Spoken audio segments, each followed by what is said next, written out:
Hey guys, VIVO IQOO Pro 5G is arriving next week with a Snapdragon 855 Plus chipset. This is the first phone that is coming with Snapdragon's latest 855 Plus chipset. Now the company has confirmed yet another specification of the smartphone, that is its battery, which will have a capacity of 4500 mAh.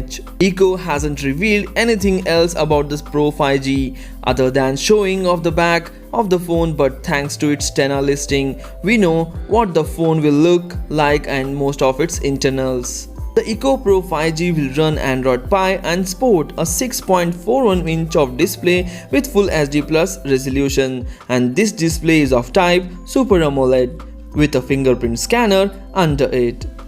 The smartphone will come with 8GB of RAM and 128GB of internal storage, and you will have a 3 storage option to choose from, that is 128GB, 256GB and 512GB.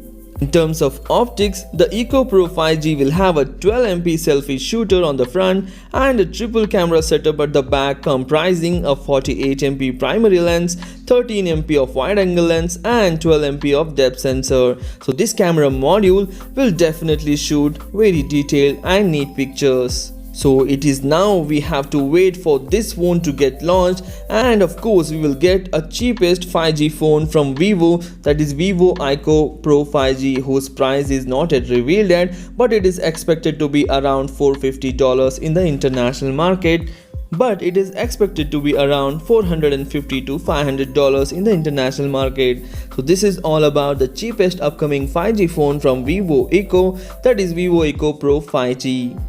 Hope you like the phone. What do you feel about the phone? Please comment in the comment section. Do share this video among your friends. Thanks for watching. Take care. Bye bye.